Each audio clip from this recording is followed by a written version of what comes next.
आज की क्लास में हम पढ़ेंगे कॉम्बिनेशन ऑफ रेजिस्टर्स के बारे में। देखिए इलेक्ट्रिक सर्किट में बहुत सारे रेजिस्टर होते हैं कि नहीं होते हैं। तो इलेक्ट्रिक सर्किट में दो या दो से ज्यादा रेजिस्टर आपस में कैसे जुड़े होते हैं, या तो वो सीरीज कॉम्बिनेशन में जुड़े होंगे या तो पैरेलल कॉम्बिनेशन में। देखिए हम पहले दोनों को समझाते हैं, सीरीज कॉम्बिनेशन और पैरेलल कॉम्बिनेशन। सीरीज कॉम्बिनेशन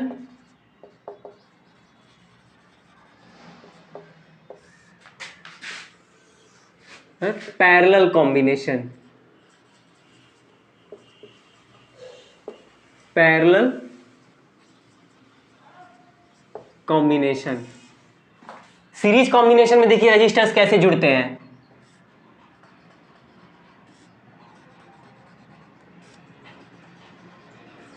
देखिए मैंने 3 रजिस्टर ले लिया है, ठीक है ना। इसका जो रेजिस्टेंस है वो कितना है R1, इसका रेजिस्टेंस जो है कितना है R2 और इसका रेजिस्टेंस कितना है R3। जरा देखिए यहाँ पे जो रजिस्टर है वो इंड टू इंड जुड़े हैं कि नहीं जुड़े हैं। देखिए इसका ये इंड यहां पर है और दूसरा इंड यहां पर है पहले का।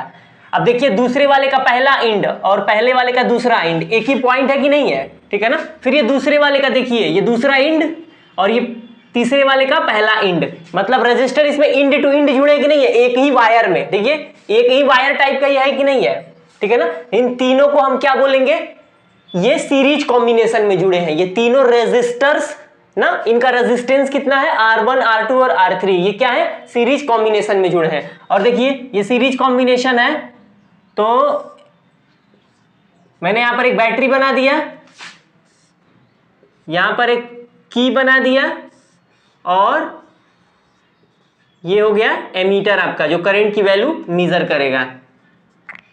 अब देखिए इस एमीटर को आप कहीं भी इस सर्किट में रखिए, जोड़ दीजिए ना, यहां पर ये जुड़ा है ना, इसको यहां पर जोड़िए ना यहां पर, ये एमीटर सेम करंट को बताएगा। क्या चीज, सपोज करिए इस सर्किट से कितना करंट फ्लो हो रहा है I, क्या हो रहा है, देखिए पॉजिटिव से करंट निकलता है निगेटिव की तरफ जाता है। इस सर्किट से कितना करंट फ्लो हो रहा है I। आप इस एमीटर को कहीं भी जोड़ दीजिए ना, R2 R3 के बीच में, R1 R2 के बीच में, या इस एमीटर को R1 के पहले या इस एमीटर को R3 के बाद में, ये जो वैल्यू शो करेगा वो कितना शो करेगा I। मतलब ये सेम करंट फ्लो होगा इस सर्किट से। क्या होगा, पहले रजिस्टर से भी I करंट, दूसरे से भी I, ठीक है ना, और तीसरे से भी I। मतलब सीरीज कॉम्बिनेशन में हर एक रजिस्टर से क्या होता है, सेम करंट फ्लो होता है ना। ये I करंट है ना, तो यहां से भी कितना जाएगा, यहां से भी जाएगा आपका I, ठीक है ना। पहले वाले से जब निकलेगा ये करंट तो तब भी उसकी वैल्यू कितनी होगी I। R2 से जब निकलेगा तब भी उसकी वैल्यू कितनी होगी I, ठीक है ना। R3 से निकलेगा तब भी इसकी वैल्यू कितनी होगी I, ठीक है ना। मतलब सीरीज कॉम्बिनेशन में करंट की वैल्यू क्या होती है, सेम होती है। लेकिन सपोज करिए जो बैटरी है इसका वोल्टेज कितना है V है, ठीक है ना। तो इन तीनों रेजिस्टर पे ये वोल्टेज ड्रॉप होगा कि नहीं होगा, बिल्कुल होगा। ये वोल्टेज तीनों पे बढ़ जाएगा क्योंकि बैटरी एक है रजिस्टर 3 है, ठीक है ना। ये बैटरी का जो वोल्टेज है तीनों पे बढ़ जाएगा, या हम कहेंगे ये जो वोल्टेज V है वो तीनों पे ड्रॉप हो जाएगा और इस वोल्टेज की वैल्यू तीनों पे अलग अलग होगी। क्या होगी, अलग अलग होगी, ठीक है ना। पहला रजिस्टर जो है उससे मान लीजिए वोल्टेज इस पे कितना ड्रॉप हो रहा है V1, कितना ड्रॉप हो रहा है V1 ना, दूसरे से कितना हो रहा है V2 और तीसरे पे वोल्टेज कितना ड्रॉप हो रहा है V3। मतलब सीरीज कॉम्बिनेशन में करंट की वैल्यू सेम होती है लेकिन वोल्टेज क्या होता है, अलग अलग होता है ना। हर एक रजिस्टर पे अलग अलग वोल्टेज ड्रॉप होता है। और इस V1 V2 V3 को ऐड करिएगा तो क्या मिलेगा, V तो मिलेगा। यही V तो 3 हिस्सों में बटा है, देखिए। तो इन तीनों V1 V2 और V3 को जब हम ऐड करेंगे तो क्या मिलेगा, ये V मिलेगा, ठीक है ना। तो क्या हमने जाना, सीरीज कॉम्बिनेशन में हर एक रजिस्टर से सेम करंट फ्लो होता है, ठीक है ना, लेकिन वोल्टेज क्या होता है हर एक रजिस्टर पे अलग अलग होता है। और V1 V2 V3 सारे वोल्टेज को ऐड करेंगे तो किसके इक्वल होगा, इस V के इक्वल होगा, ठीक है ना। तो सीरीज कॉम्बिनेशन में क्या लिख सकते हैं, सेम करंट, क्या चीज, same current flows through, same current flows through each resistor, each resistor, हर एक रेजिस्टर से सेम करंट फ्लो होगा। लेकिन देखिए पोटेंशियल डिफरेंस अलग अलग है कि नहीं है तीनों पर ना, या वोल्टेज ड्रॉप हम कहें, तीनों पर वोल्टेज ड्रॉप अलग अलग है कि नहीं है। सपोज करिए अगर R1 पे वोल्टेज मेजर करना है ना, तो वोल्टेज मेजर हम कैसे करते हैं, हम बताए थे, इसके पहले इंड और दूसरे इंड, ठीक है ना,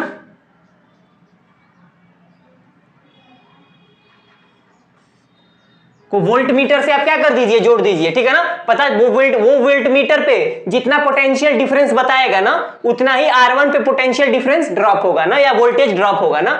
R2 पे निकालना हो तो क्या करेंगे आप, इसको भी एक वोल्ट मीटर से क्या करेंगे, जोड़ देंगे, इसको भी एक वोल्ट मीटर से जोड़ देंगे, ठीक है ना। इस I को हम इरेज कर दे रहे हैं, ठीक है। तब तक देखिए, ठीक है ना, करंट की वैल्यू तो सेम होगी, लेकिन वोल्टेज क्या होगा, तीनों पे अलग अलग होगा। क्या होगा, अलग अलग होगा।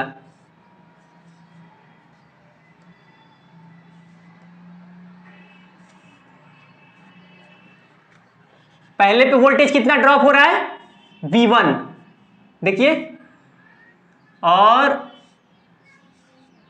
दूसरे पे वोल्टेज कितना ड्रॉप हो रहा है, V2, और तीसरे पे वोल्टेज कितना ड्रॉप हो रहा है, V3, ठीक है ना। तो समझ में आया ना, सीरीज कॉम्बिनेशन में हर एक रेजिस्टर से सेम करंट फ्लो होता है, हर एक रेजिस्टर से सेम करंट फ्लो होता है, लेकिन वोल्टेज की वैल्यू क्या होती है, अलग अलग होती है, ठीक है ना। तो यहां पर लिख सकते हैं वोल्टेज, लिख सकते हैं ये भी potential difference, potential difference, potential difference, इसी को क्या बोल सकते हैं, वोल्टेज ड्रॉप। क्या बोल सकते हैं, वोल्टेज, या वोल्टेज भी लिख सकते हैं, पोटेंशियल डिफरेंस या voltage across each resistor is different, voltage drop क्या होता है, अलग अलग होता है। हर एक रजिस्टर से वोल्टेज ड्रॉप क्या होता है, अलग अलग होता है। या पोटेंशियल डिफरेंस, हर एक रजिस्टर के एक्रॉस पोटेंशियल डिफरेंस क्या होगा, अलग अलग होगा। और इन तीनों को ऐड करेंगे तो V मिलेगा कि नहीं मिलेगा, मैं ऐसे लिख भी सकते हैं आप, V इक्वल टू क्या होना चाहिए, V1 plus V2 plus V3 होना चाहिए, नहीं होना चाहिए। तो ये तो हो गया सीरीज कॉम्बिनेशन। अब पैरेलल कॉम्बिनेशन देखिए, और सीरीज कॉम्बिनेशन में इंड टू इंड रजिस्टर जुड़े होते हैं, देख रहे हैं ना, इंड टू इंड ना, एक रजिस्टर का दूसरा इंड, दूसरे रजिस्टर का पहला इंड, ऐसे एक सिंगल लाइन में जुड़े कि नहीं जुड़े हैं ना, ये सीरीज। और आपको वोल्टेज मेजर करना है तो आप पहले का, ये पहला रजिस्टर है ना, उसके दोनों इंड पर एक वोल्टमीटर जोड़ दीजिए ना, वो वोल्टमीटर बताएगा कि इस पर कितना वोल्टेज ड्रॉप हो रहा है। अब देखिए पैरेलल कॉम्बिनेशन में क्या होता है,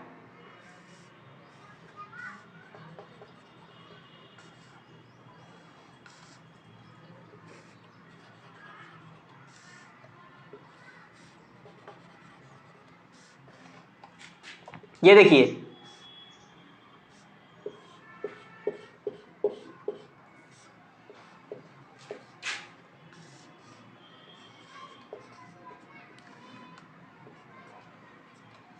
देखिए ये हो गया हमारा पैरेलल कॉम्बिनेशन। जरा इसको ध्यान से देखिए, ये इंड देखिए आप, और ये इंड देखिए, इस दो पॉइंट के बीच में तीन रेजिस्टेंस ऐड हुए हैं कि नहीं हुए हैं, आप ध्यान से देखिए। इस पर देखिए, ये पॉइंट देखिए और ये पॉइंट देखिए, एक ही रेजिस्टेंस जुड़ा है ना। फिर ये पॉइंट देखिए, ये पॉइंट देखिए, एक ही रेजिस्टेंस ऐड हुआ है ना। जरा इसको देखिए, ये पॉइंट देखिए और ये पॉइंट देखिए, दो पॉइंट के बीच में तीन रेजिस्टेंस जुड़े कि नहीं जुड़े हैं ना, इंड टू इंड, मतलब ये नहीं जुड़े हैं। ऐसे कॉम्बिनेशन को क्या बोलते हैं, पैरेलल कॉम्बिनेशन। ये सिंगल लाइन नहीं ना है, देखिए पॉजिटिव से करंट निकलेगा ना, ये हो गया I, क्या हो गया ये I। अब बताइए क्या तीनों से सेम करंट जाएगा, नहीं जाएगा। ये वायर तीन हिस्सों में डिवाइड हुआ है कि नहीं हुआ है। सपोज करिए पहले रजिस्टर ना, पहले रजिस्टर का रेजिस्टेंस कितना है, R1, इसका रेजिस्टेंस कितना है, R2, और इसका रेजिस्टेंस कितना है, R3 ना। तो पहले से करंट कितना जा रहा है, I1, दूसरे से कितना जा रहा है, I2, और तीसरे से कितना जा रहा है, I3, ठीक है ना। पैरेलल कॉम्बिनेशन हमेशा यही होगा, डिफरेंट करंट जाएगा तीनों से। क्या होगा, हर एक रजिस्टर से अलग अलग करंट। देखिए पहले से कितना जा रहा है I, दूसरे से कितना जा रहा है I2, तीसरे से कितना जा रहा है I3, और ये I1 I2 I3 जोड़ेंगे तो किसके इक्वल होगा, I के। I ही तो तीन हिस्सों में बटा है कि नहीं बटा है। तो पैरेलल कॉम्बिनेशन में करंट की वैल्यू क्या होती है, हर रजिस्टर से अलग अलग होती है, लेकिन वोल्टेज सेम होता है। सपोज करिए जो बैटरी है उसकी वोल्टेज कितनी है, V है, ठीक है ना। ये वोल्टेज V है तो तीनों पे V ही ना, जितनी ये वैल्यू है ना V पोटेंशियल डिफरेंस, उतना ही तीनों पर पोटेंशियल ड्रॉप होगा। सपोज करिए ये 10 वोल्ट की बैटरी है ना, तो पहले पर भी कितना पोटेंशियल ड्रॉप होगा 10 वोल्ट, दूसरे पर भी 10 वोल्ट, तीसरे पर भी 10 वोल्ट। मतलब जितना बैटरी का पोटेंशियल है उतना ही तीनों पर क्या होगा पोटेंशियल ड्रॉप होगा, मतलब तीनों का वोल्टेज भी क्या होगा सेम होगा, तीनों पर पोटेंशियल डिफरेंस भी क्या होगा सेम होगा। अगर 20 वोल्ट की बैटरी आप लगाए हैं तो पहले पर भी कितना पोटेंशियल डिफरेंस होगा 20 वोल्ट, दूसरे पर भी 20, तीसरे पर भी 20। तो क्या समझ में आया आपको? पैरेलल कॉम्बिनेशन में करंट की वैल्यू डिफरेंट होती है, तो यहां पे लिख सकते हैं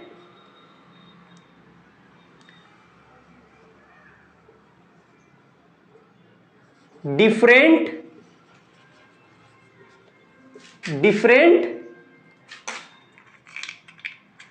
या लिख सकते हैं ऐसे, द वैल्यू ऑफ करंट,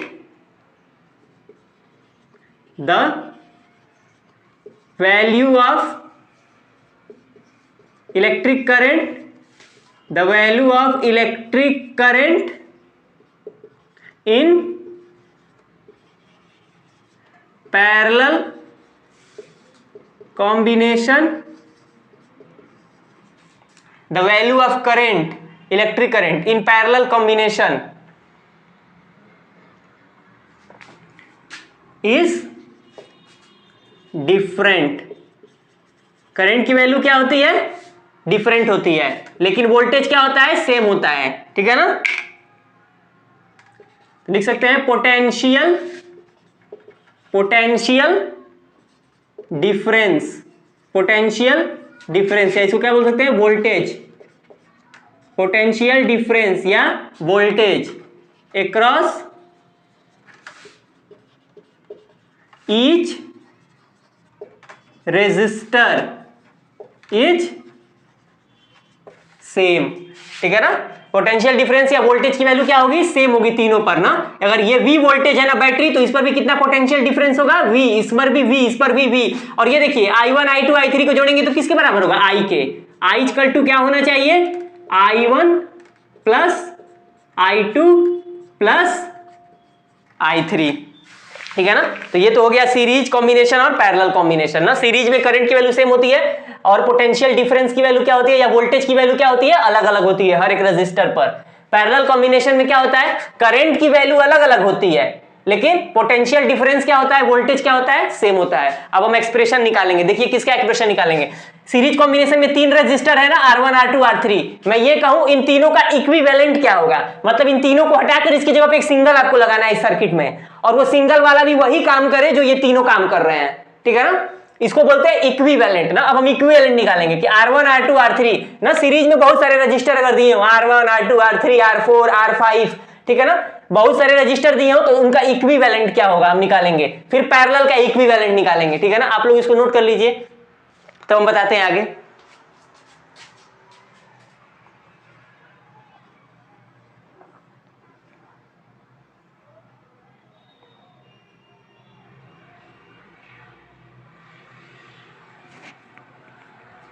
तो देखिए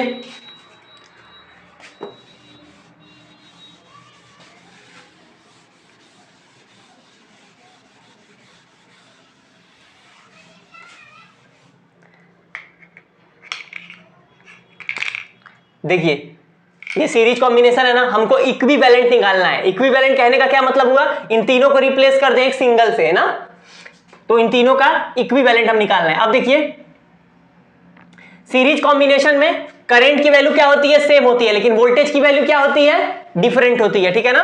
क्या होती है, पहले पे V1 है, दूसरे V2 है, तीसरे पे V3 है। तीनों पर आप ओम्स लॉ लगा दीजिए। क्या करिए, हर एक रजिस्टर पे ओम्स लॉ लगाइए ना। पहले रजिस्टर पे ओम्स लॉ लगाइए ना, इसका रेजिस्टेंस कितना है R1। ओम्स लॉ क्या होता है, रिलेशन होता है ना, वोल्टेज करंट और रेजिस्टेंस के बीच में क्या होता है, रिलेशन होता है। क्या होता है Ohm's law, V equal to IR। क्या होता है, V इक्वल टू IR। तो पहले रजिस्टर पे लगाइए, इस पे वोल्टेज कितना ड्रॉप हो रहा है V1, पोटेंशियल डिफरेंस कितना है V1, रेजिस्टेंस कितना है R1, और इससे करंट कितना जा रहा है I। तीनों से सेम करंट जाएगा नहीं जाएगा, तो इस पे ओम्स लॉ लगाइए। देखिए हम यहाँ बना के आप समझा रहे हैं आपको। ये पहला रजिस्टर है ना, करंट कितना जा रहा है I, इसका रेजिस्टेंस कितना है R1 और वोल्टेज कितना ड्रॉप हो रहा है उसका V1। तो ओम्स लॉ के अकॉर्डिंग क्या होगा V equal to I R। तो वोल्टेज कितना है V1, करंट कितना है I और रेजिस्टेंस कितना है R1। क्या समझ आया आपको? तो पहले रजिस्टर पे ओम्स लॉ लगाइए तो क्या हो जाएगा V1 equal to I R1। पहले पर हो गया ना। दूसरे पर ओम्स लॉ लगाइए, दूसरे का रेजिस्टेंस क्या है R2 और वोल्टेज कितना है V2। तो क्या हो जाएगा V2 equal to I R2। होगा कि नहीं होगा? दूसरे पर ओम्स लॉ क्या होगा V2 equal to I R2। ये भी उसी टाइप का है V equal to I R, लेकिन दूसरे पे वोल्टेज कितना है V2, करंट कितना जा रहा है I ही जा रहा है और रेजिस्टेंस कितना है R2। और तीसरे पर लगाइए ओम्स लॉ। तीसरे पर क्या हो जाएगा? तीसरे पर हो जाएगा V3 equal to I R3, ठीक है ना। V equal to I R, voltage कितना है तीसरे पे V3, करंट कितना जा रहा है I और रेजिस्टेंस कितना है R3। अब देखिए आप यहां से V1 की वैल्यू निकाल लिए है ना, V2 की निकाल लिए ना, V3 की निकाल लिए ना। अब बताइए जब इसको हम सिंगल से बदलेंगे तो क्या होगा? हमको इक्विवेलेंट निकालना है ना। सपोज करिए हम एक सिंगल वाला फिगर बना रहे हैं, आप जरा देखिए तो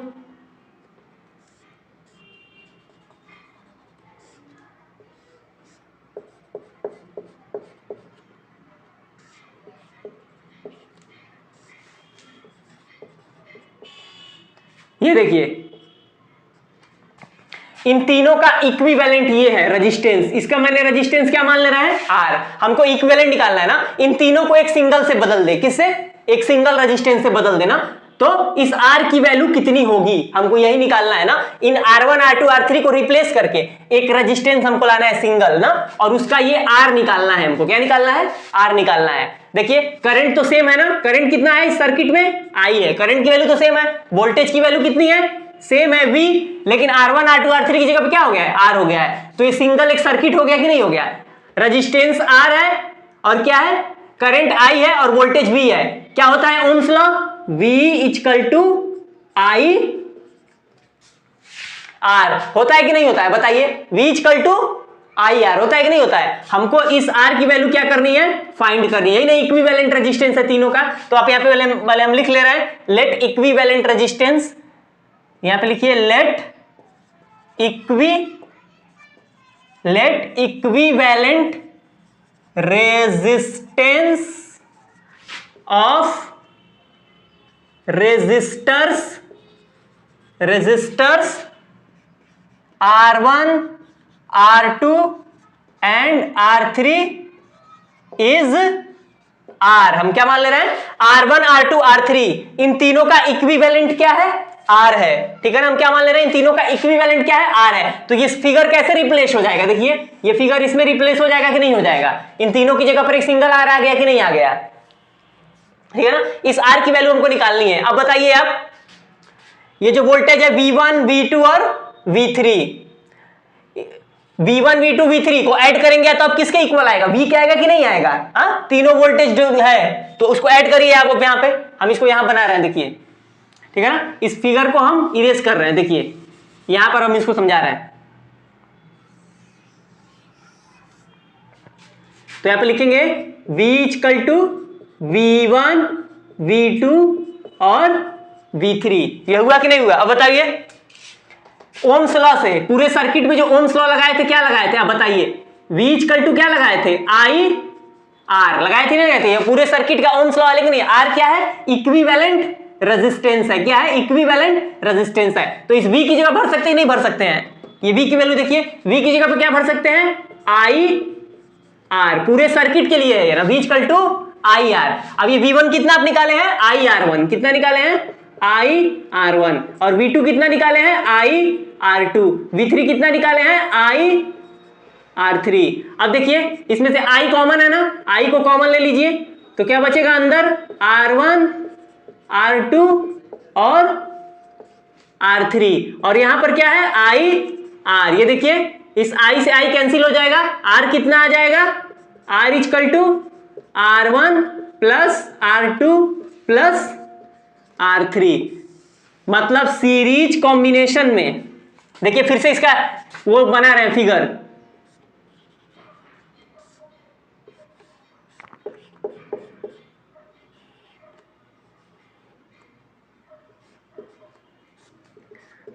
सीरीज, ये सीरीज कॉम्बिनेशन है ना, इन तीनों को मैंने एक सिंगल रेजिस्टेंस से रिप्लेस कर दिया ना। इसका रेजिस्टेंस कितना है, आर है ना। इन तीनों रेजिस्टर को एक सिंगल रजिस्टर से रिप्लेस कर दिया और इसका रेजिस्टेंस कितना है, आर है। और इसकी वैल्यू आप कैसे निकालेंगे, तीनों को क्या कर देंगे, सिंपली ऐड कर देंगे। क्या कर देंगे, सिंपली आप ऐड कर देंगे। सपोज करिए यहां पे देखिए हम एक फिगर बना रहे हैं। सपोज करिए R1 है आपका 3 ओम, ठीक है ना, और ये R2 है आपका 5 ओम और ये R3 है आपका 7 ओम। बताइए सीरीज में है कि नहीं है तीनों, देखिए एक लाइन में है कि नहीं है, ये सीरीज में है कि नहीं है। मैं कहूं इसका इक्विवेलेंट बताइए तो आप क्या करेंगे, इक्विवेलेंट इनका क्या आप कर दीजिए, आर। क्या कर दीजिए, आर। इक्विवेलेंट क्या होता है सीरीज में, आर। और इक्विवेलेंट जो होता है वो कितना होता है, R1 R2 R3 को जोड़ दीजिए सिंपली, तो क्या हो जाएगा 3 ओम प्लस 5 ओम प्लस 7 ओम। इक्विवेलेंट कितना आ गया, 5 3 8, 8 और 7 15 ओम। तो समझ में आया आपको।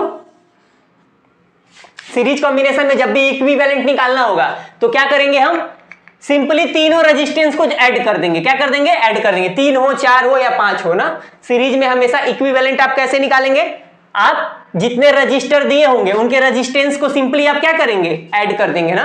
ये सीरीज कॉम्बिनेशन होता है, ठीक है ना। इक्विवेलेंट तो आप निकालना सीख गए ना सीरीज में। सीरीज में इक्विवेलेंट कैसे निकालेंगे, ठीक है ना। इक्विवेलेंट आर मान लेंगे, आप सिंपली सबको क्या कर देंगे, ऐड कर देंगे। क्या निकल जाएगा, सीरीज कॉम्बिनेशन में इक्विवेलेंट रेजिस्टेंस, ठीक है ना। हम ये कैसे निकाले, ये प्रोसेस भी याद रखिएगा ना। हर एक रजिस्टर पे ओम्स लॉ लगा देंगे ना, V equal to I R, V equal to I R, V equal to I R ना। तो पहले पे वोल्टेज V1 है, करंट तो I ही है और रेजिस्टेंस कितना है, R1 है। दूसरे पे वोल्टेज V2 है, करंट तो I ही है, सेम करंट फ्लो हो रहा है और रेजिस्टेंस कितना है, R2 है। तीसरे पे वोल्टेज V3 है, करंट तो सेम है I और रेजिस्टेंस कितना है, R3 है ना। हम मान लिए हैं कि R1 R2 R3 इन तीनों रजिस्टर का इक्विवेलेंट क्या है, R है ना। अब बताइए V1 V2 V3 को जोड़ने पे V होगा कि नहीं होगा, क्योंकि यही V तो 3 हिस्सों में बटा है, हाँ 3 पार्ट में ड्रॉप हुआ है वोल्टेज, तो V1 V2 V3 को ऐड करेंगे तो V होगा। और V equal to I R, पूरे सर्किट के लिए ओम्स लॉ लगा दी। सपोज करिए सर्किट है ना, एक सिंगल सर्किट है ना, एक सिंगल सर्किट में एक सिंगल रेजिस्टेंस है, एक सिंगल ये वोल्टेज है और ये सिंगल क्या है, करंट है, ठीक है ना।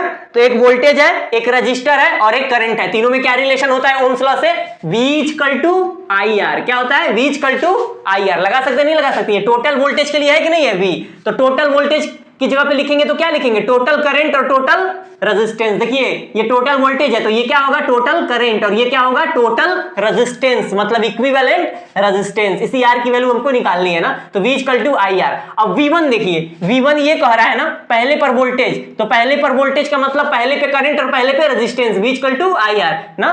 फिर V2 equal to I R2 और V3 equal to I R3 ना। यहां से I कॉमन ले लिया, I से I कट हो गया है तो R निकल गया है ना। Equivalent resistance R1 plus R2 plus R3। जब भी इक्विवेलेंट निकालना होगा सीरीज कॉम्बिनेशन में तो सिंपली क्या करेंगे, हम सारे रजिस्टर को ऐड कर देंगे। क्या करेंगे, ऐड कर देंगे, ठीक है ना। आपका क्या निकल जाएगा, इक्विवेलेंट रेजिस्टेंस ना। यहां मैंने एग्जांपल लेके समझाया भी था R1 R2 और R3 का, ठीक है ना। सिंपली ये 3 ओम था, 5 ओम था, 3 ओम 7 ओम था। कहा था आप इक्विवेलेंट निकालिए, तो इन तीनों का इक्विवेलेंट मैंने क्या कर दिया, R। और इक्विवेलेंट कैसे निकालते हैं, तीनों को ऐड कर देते हैं ना। तीनों को मैंने क्या कर दिया, ऐड कर दिया, 15 ओम। तो ये हो गया आपका सीरीज कॉम्बिनेशन में। जब भी इक्विवेलेंट निकालना होगा तो सिंपली आप ऐड कर दीजिएगा ना, सारे रजिस्टर के रेजिस्टेंस को आप क्या कर दीजिएगा, सिंपली ऐड कर दीजिएगा। अब हम पढ़ेंगे पैरेलल कॉम्बिनेशन, आप लोग इसको नोट कर लीजिए तो हम बताएं। तो देखिए अब हम पढ़ेंगे पैरेलल कॉम्बिनेशन के बारे में।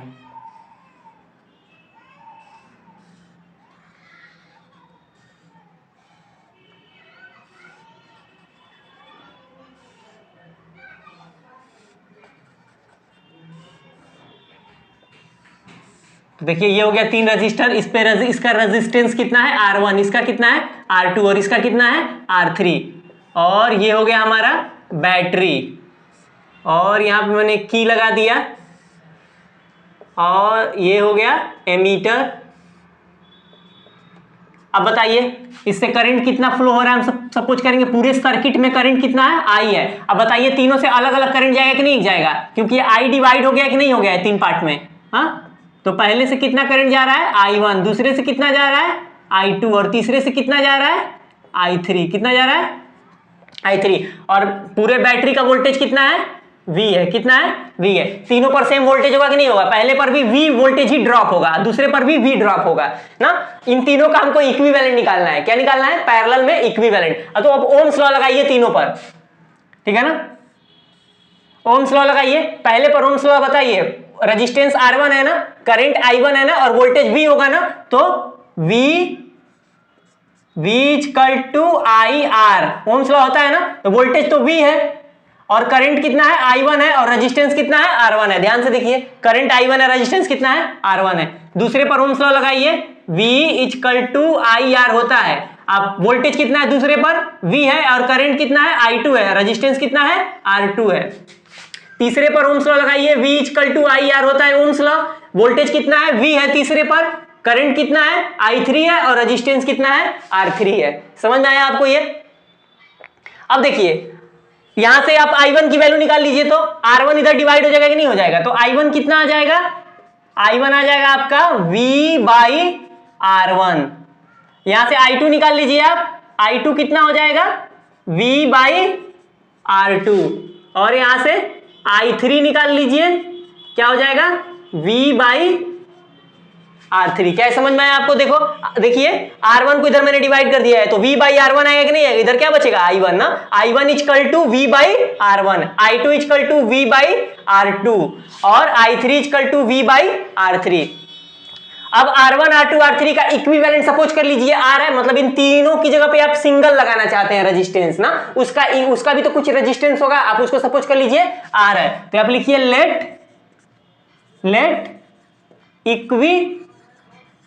let equivalent resistance of the resistors R1 R2 and R3 is R। क्या मैंने सपोज कर लिया, इन तीनों का इक्विवेलेंट क्या है, R है, मतलब इन तीनों की जगह पे आप सिंगल लगाना चाहते हैं ना। इसी इक्विवेलेंट की वैल्यू हमको पता करनी है ना, ये कितना होगा आखिर में। तो देखिए अब जरा ध्यान देखिए, अब I1 I2 I3 को जोड़ने पर I होगा कि नहीं होगा, बिल्कुल होगा। मतलब I equal to I1 plus I2 plus I3। अब बताइए जरा ओम्स लॉ से, अगर इन तीनों की जगह पर एक सिंगल रेजिस्टेंस होता, देखिए हम यहां पहले बना रहे हैं, सिंगल रेजिस्टेंस हो गया ना, R हो गया, ठीक है ना। करंट इससे कितना है, करंट की वैल्यू तो I ही है ना। ये हो गया आपका बैटरी, वोल्टेज कितना है इसका, V है। ये हो गया स्विच, ये हो गया अमीटर, और ये हो गया। अब देखिए इन तीनों को मैंने एक सिंगल से बदल दिया, नहीं बदल दिया, इससे कितना करंट जाएगा, I जाएगा कि नहीं जाएगा, वही I है अकेले।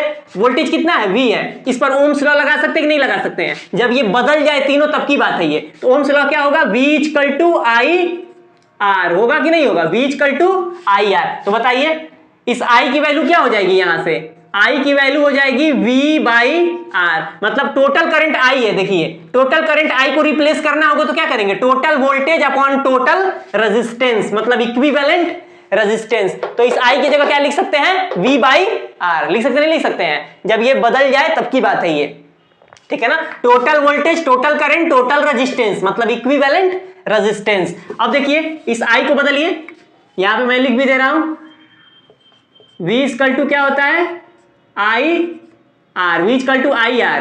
तो I की वैल्यू क्या हो जाएगी, V बाई R हो कि नहीं होगा, I की वैल्यू V बाई R। इस I की वैल्यू भर दीजिए, V बाई R। I1 की वैल्यू भरिए, I1 निकाले कि नहीं निकाले हैं, V अपॉन R1। I2 की वैल्यू निकाले हैं, V अपॉन R2, और I3 की वैल्यू निकाले हैं, V अपॉन R3। तो ये हो गया V अपॉन R। ऊपर V कॉमन है कि नहीं है, V कॉमन ले लीजिए, तो क्या बचेगा, V निकलेंगे तो यहां से बचेगा 1 बाई R1, बचेगा नहीं बचेगा, V गया तो 1 बचा, यहां से V गया तो 1 बाई R2, और यहां से V गया तो 1 बाई R3। अब बताइए इस V से ये V कैंसिल होगा कि नहीं होगा, तो यहां क्या बच जाएगा, 1 by R equal to 1 by R1 ये भी तो कट गया, और प्लस 1/R2 प्लस 1/R3, ये हो गया equivalent resistance in parallel combination. ये R1 भर दीजिए, आप R2 भर दीजिए, R3 भर दीजिए और ये वैल्यू कैलकुलेट कर दीजिए, क्या निकल जाएगा? R निकल जाएगा। तो पैरेलल में इक्विवेलेंट रेजिस्टेंस इतना होता है। इसको निकालना हो तो आप कैसे निकालेंगे? पहले आप नोट करिए तो हम बता रहे हैं। पैरेलल में ये हो गया, इसको आप नोट करिए पहले तो हम समझा रहे हैं। पैरेलल में आप कैसे निकालेंगे अगर वैल्यू दी हो तो?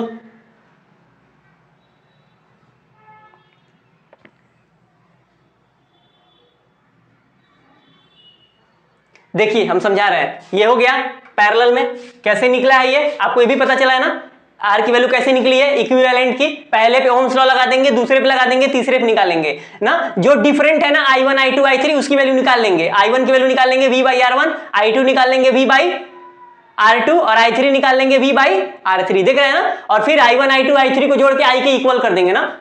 ओम्स लॉ लगा देंगे, V इक्वल टू क्या होता है? IR पूरे सर्किट पर ना। अभी समझ, V इक्वल टू IR, तो I की वैल्यू क्या हो जाएगी? V/R हो गया ना। और I1 की वैल्यू क्या निकाले हैं आप? V/R1, V/R2, V/R3। V common ले लेंगे, V से V कट कर देंगे ना। 1/R1 equal to 1/R equal to 1/R1 plus 1/R2 plus 1/R3 ना। R क्या है? Equivalent resistance. अब देखिए हम समझा रहे हैं उसको कैसे आप पैरेलल में वैल्यू फाइंड करेंगे। सपोज करिए यही सर्किट है, ठीक है ना। देखिए R1 की वैल्यू सपोज करिए क्या दिया है? 2 ओम, ठीक है ना। R2 की वैल्यू कितनी दिया है? 3 ओम और R3 की वैल्यू कितना दिया है? 6 ओम। और कह रहा है इक्विवेलेंट रेजिस्टेंस निकालिए R1 R2 R3 का इक्विवेलेंट, मतलब इन तीनों को एक सिंगल से रिप्लेस करना है। उसका रेजिस्टेंस क्या होगा? तो उसका रेजिस्टेंस आप क्या सपोज कर लीजिएगा? R ना। तो उस R की वैल्यू कैसे निकलती है? 1/R equal to 1/R1 plus 1/R2 plus 1/R3 ना। R क्या है? ये R क्या है? इक्विवेलेंट है। R1 R2 R3 का क्या है? इसकी वैल्यू निकालनी है। तो भर दीजिए R1 R2 R3 simply 1/R1, R1 कितना है? 2 है, प्लस 1/R2, R2 कितना है? 3 है, प्लस 1/R3, R3 कितना है? 6 है। एलसीएम लीजिए, 6 3 2 का एलसीएम कितना हो जाएगा? 6 हो जाएगा कि नहीं हो जाएगा ना। 2 3 जा 6, 3 1 जा 3, 3 2 जा 6, 2 1 जा 2, 6 1 जा 6, 1 और 1 क्या करेंगे तो 1 आएगा। इधर क्या हो जाएगा? इधर है इधर क्या है? 1/R1, 1/R1। इसको इधर कैलकुलेट करिए, 1/R1 सॉरी 1/R, ये क्या है? 1/R है ना इधर। 1/R इक्वल टू 3 2 5 और 1 6/6। ऊपर 6 आ रहा है, नीचे 6 आ रहा है, कट हो जाएगा ना। मतलब 1/R इक्वल टू क्या हो जाएगा? 1। दोनों तरफ इनवर्स कर दीजिए ना। इसको उल्टा करेंगे तो क्या हो जाएगा? ये R/1 होगा कि नहीं होगा? उल्टा हम कर रहे हैं, 1/R को उल्टा करेंगे तो R/1 हो जाएगा। नीचे 1 का कोई मतलब नहीं ना होता है। और 1 का उल्टा करेंगे तो क्या होता है? 1/1। अरे इसके नीचे 1 छुपा है कि नहीं छुपा है ना। इसका उल्टा करेंगे तो 1/1 मिलके क्या आएगा? ये 1 ही आएगा। क्या आएगा? 1 आएगा। मतलब इन सबका इक्विवेलेंट क्या होगा? 1 ओम। क्या होगा? 1 ओम। देख रहे हैं ना, इंटरेस्टिंग है ना ये। R1 है 2 ओम, R2 है 3 ओम, R3 है 6 ओम, लेकिन तीनों का इक्विवेलेंट क्या आ रहा है? 1 ओम। और सीरीज होता तो बढ़ के आता। देखिए सीरीज वाले में क्या था, मान लीजिए ये R1 था, R1 है 2 ओम और ये R2 है, क्या लिए हैं? 3 ओम और ये R3 है 6 ओम। बताइए सीरीज में है कि नहीं है? इनका इक्विवेलेंट क्या होगा? R इक्वल टू सिंपली जोड़ देते कि नहीं जोड़ते हैं? 3 2 5, 5 और 6 11 ओम। सीरीज में देखिए ये अलग आ रहा है, ठीक है ना। और पैरेलल में क्या आ रहा है? अलग आ रहा है। आपको दिख रहा है? पैरेलल में तीनों का इक्विवेलेंट आ रहा है 1 ओम, लेकिन सीरीज में वही रेजिस्टेंस हम ले लिए हैं 2 ओम, 3 ओम, 5 ओम, ठीक है ना। कितना आ रहा है? 6 3 9 और 2 11 ओम आ रहा है ना। इसमें ज्यादा आ रहा है, पैरेलल में क्या आ रहा है? कम आ रहा है। देख रहे हैं ना। तो ये दोनों कॉम्बिनेशन आप याद रखिएगा। और इक्विवेलेंट रेजिस्टेंस कैसे निकालेंगे आप याद रखिएगा। हर एक रेजिस्टेंस पे ओम्स लॉ कैसे लगता है ये भी याद रखिएगा, ठीक है ना। हर एक रेजिस्टेंस पे ओम्स लॉ कैसे लगता है? R1 की वैल्यू देख लीजिए, इससे जितना करंट जा रहा है देख लीजिए, और इस पे जितना वोल्टेज ड्रॉप हो रहा है, गिर रहा है ना, ड्रॉप हो रहा है वो देख लीजिए। V इक्वल टू IR लगा दीजिए ना, उस पे ओम्स लॉ हो जाएगा, ठीक है ना। तो पैरेलल में आप ऐसे क्वेश्चन को करेंगे ना, और सीरीज में इक्विवेलेंट निकालना होगा तो सिंपली जोड़ देंगे, सीरीज में कुछ करना ही नहीं है, सिंपली बस आप क्या कर दीजिए, सबको ऐड कर दीजिए। और पैरेलल में थोड़ा सा कैलकुलेशन करना है ना, ये फार्मूला लगा के ना 1/r equal to 1/r1 1/r2 1/r3। आपको दो रेजिस्टेंस भी दे सकता है ना, R1 और R2 दे तो सब क्या करेंगे, तब फार्मूला कहां तक लगाएंगे, 1/r equal to 1/r1 plus 1/r2, ठीक है ना, यहीं तक छोड़ देंगे। 3 है तो 1/r3, 4 है तो एक और जोड़ लेंगे 1/r4 ना। पैरेलल में ये होता है और सीरीज में ये होता है, ठीक है ना। पैरेलल में सीरीज में सेम करंट जा रहा था कि नहीं जा रहा था, वोल्टेज क्या था, अलग अलग था। और पैरेलल में अलग करंट है लेकिन वोल्टेज क्या होता है, सेम होता है। जितने वोल्ट की आप बैटरी लगाए हैं उतना ही वोल्टेज तीनों पे ड्रॉप होगा, होगा कि नहीं होगा, ठीक है ना। तो आप लोग को ये समझ में आया सीरीज कॉम्बिनेशन और पैरेलल कॉम्बिनेशन। अब हम लोग इसमें अगली क्लास में हम लोग इस पे न्यूमेरिकल्स भी करेंगे, ठीक है ना, आप लोग इसको नोट कर लीजिए।